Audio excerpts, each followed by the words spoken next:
या बातमीचे प्रायोजक आहेत हॉटेल बडे पीर सोलापूर।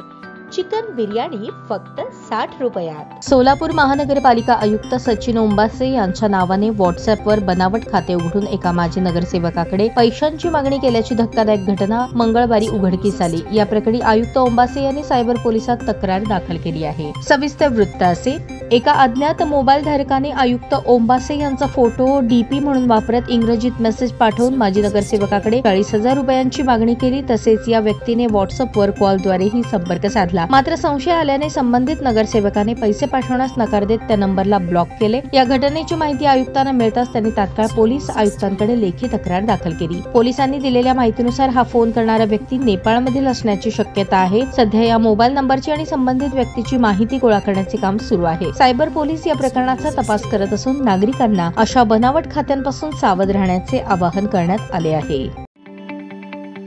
ताज्या बातम्या पाहण्यासाठी प्राईम महाराष्ट्र न्यूज चॅनलला सबस्क्राईब करा।